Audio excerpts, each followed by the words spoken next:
Chief Justice Roberts, Vice President Harris, Speaker Pelosi, Leader Schumer, Leader McConnell, Vice President Pence, and my distinguished guests, my fellow Americans. This is America's day. This is democracy's day, a day of history and hope, of renewal and resolve. Through a crucible for the ages, America has been tested anew, and America has risen to the challenge. Today, we celebrate the triumph not of a candidate, but of a cause, the cause of democracy.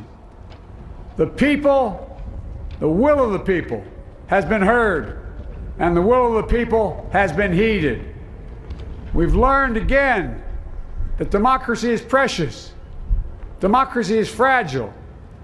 And at this hour, my friends, democracy has prevailed. So now, on this hallowed ground where just a few days ago, violence sought to shake the Capitol's very foundation, we come together as one nation, under God, indivisible, to carry out the peaceful transfer of power as we have for more than 2 centuries. As we look ahead in our uniquely American way, restless, bold, optimistic, and set our sights on the nation we know we can be and we must be. I thank my predecessors of both parties for their presence here today. I thank them from the bottom of my heart, and I know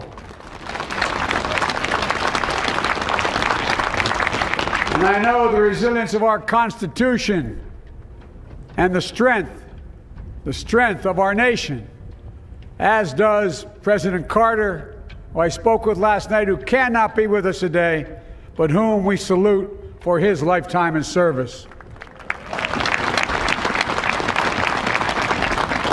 I've just taken the sacred oath each of those patriots have taken, the oath first sworn by George Washington.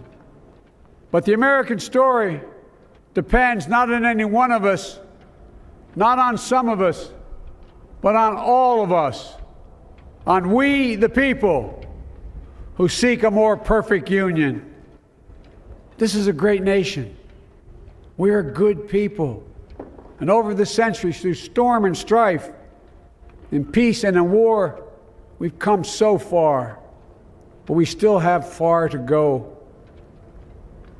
We'll press forward with speed and urgency, for we have much to do in this winter of peril and significant possibilities.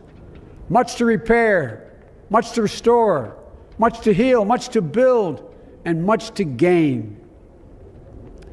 Few people in our nation's history have been more challenged or found a time more challenging or difficult than the time we're in now. Once-in-a-century virus that silently stalks the country has taken as many lives in 1 year as America lost in all of World War II. Millions of jobs have been lost. Hundreds of thousands of businesses closed.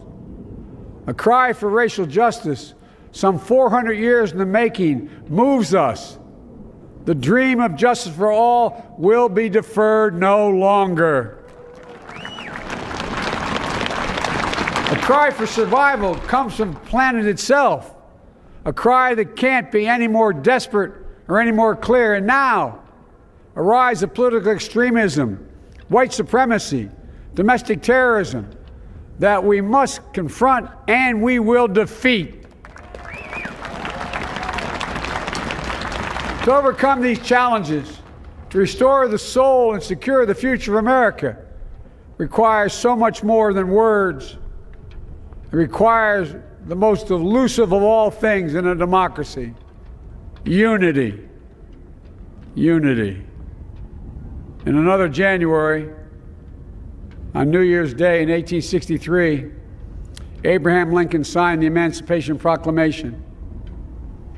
When he put pen to paper, the president said, and I quote, If my name ever goes down into history, it'll be for this act, and my whole soul is in it. My whole soul is in it. Today, on this January day, my whole soul is in this, bringing America together, uniting our people, uniting our nation. And I ask every American to join me in this cause.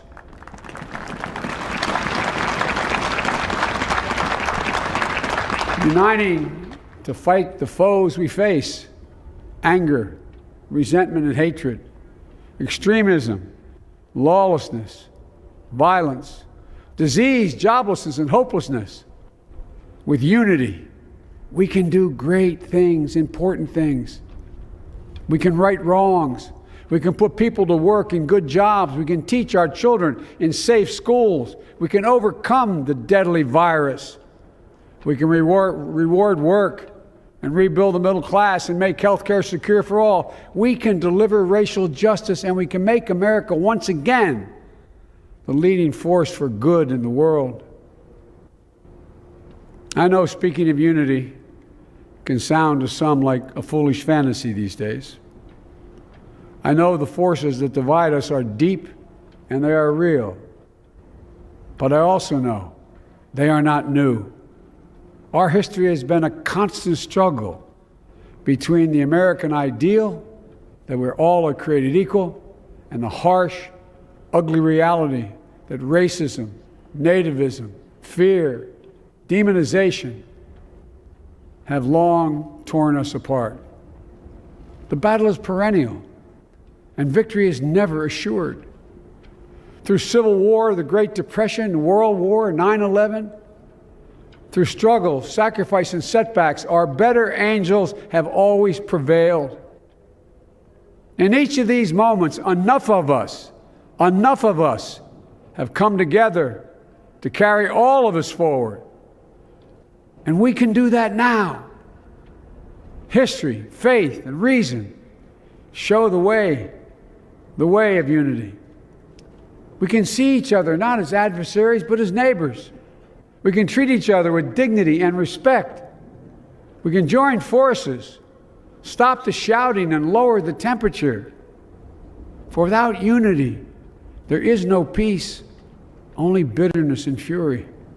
No progress, only exhausting outrage. No nation, only a state of chaos. This is our historic moment of crisis and challenge, and unity is the path forward.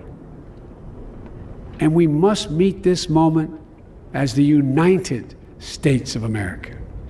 If we do that, I guarantee you we will not fail. We have never, ever, ever, ever failed in America when we've acted together. And so today, at this time, in this place, let's start afresh, all of us. Let's begin to listen to one another again, hear one another, see one another, show respect to one another. Politics doesn't have to be a raging fire, destroying everything in its path. Every disagreement doesn't have to be a cause for total war. And we must reject the culture in which facts themselves are manipulated and even manufactured.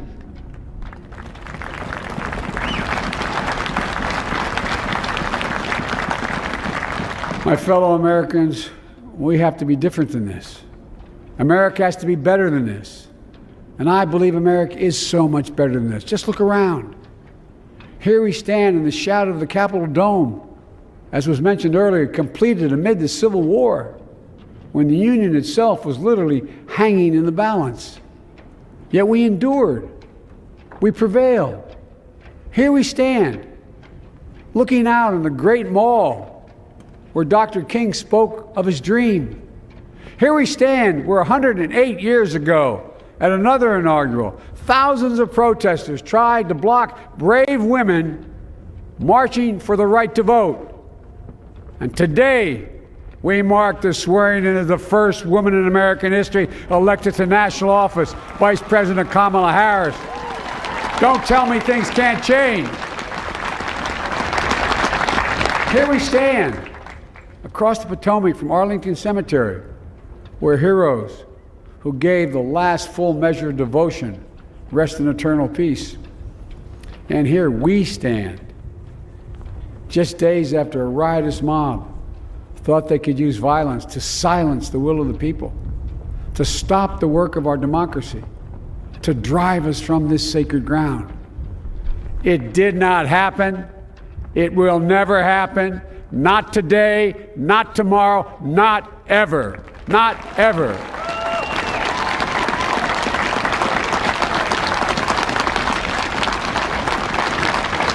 To all those who supported our campaign, I'm humbled by the faith you've placed in us. To all those who did not support us, let me say this. Hear me out as we move forward. Take a measure of me and my heart. And if you still disagree, so be it. That's democracy. That's America. The right to dissent peaceably within the guardrails of our republic is perhaps this nation's greatest strength. Yet hear me clearly. Disagreement must not lead to disunion. And I pledge this to you. I will be a president for all Americans. All Americans. And I promise you, I will fight as hard for those who did not support me as for those who did.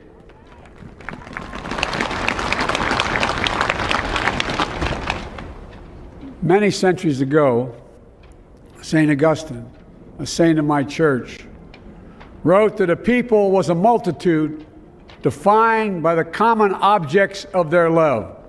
Defined by the common objects of their love.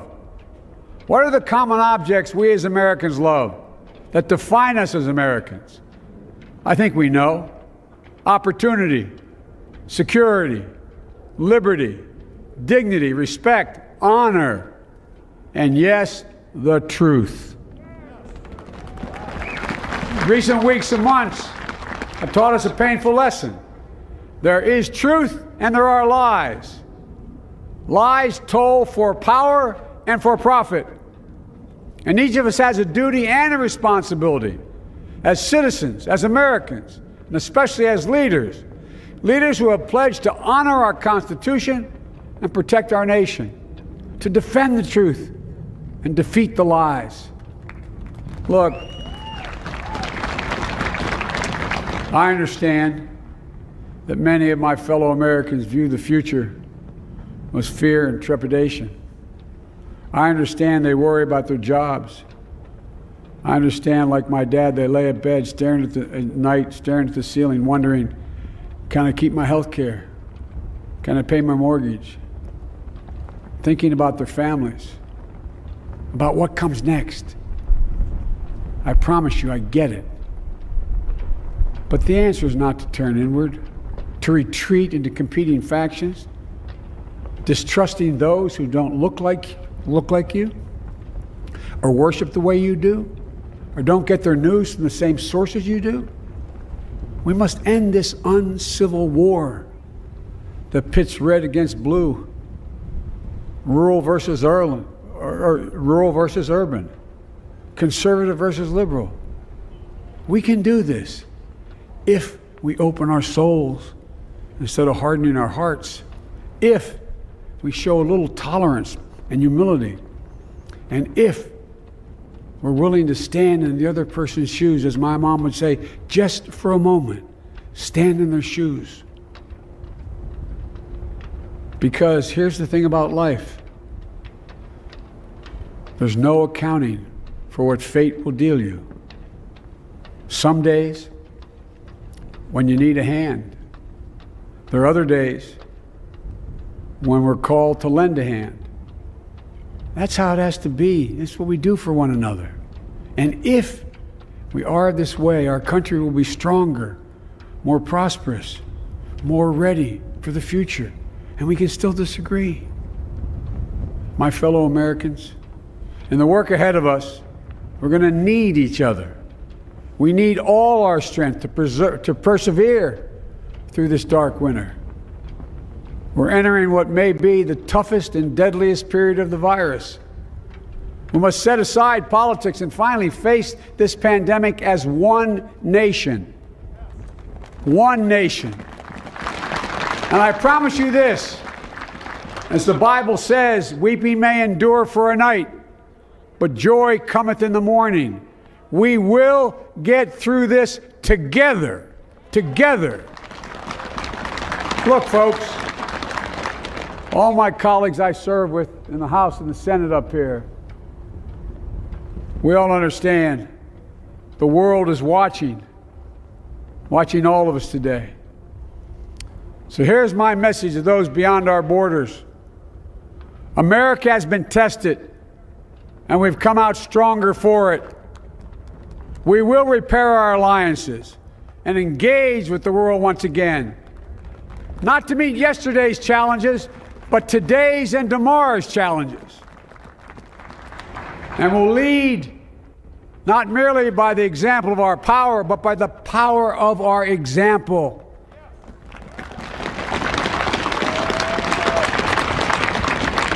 We'll be a strong and trusted partner for peace, progress, and security. Look, you all know we've been through so much in this nation. And in my first act as president, I'd like to ask you to join me in a moment of silent prayer. Remember all those who we lost in this past year to the pandemic. Those 400,000 fellow Americans, moms, dads, husbands, wives, sons, daughters, friends, neighbors, and co-workers. We'll honor them by becoming the people and the nation we know we can and should be. So I ask you, let's say a silent prayer for those who've lost their lives and those left behind, and for our country.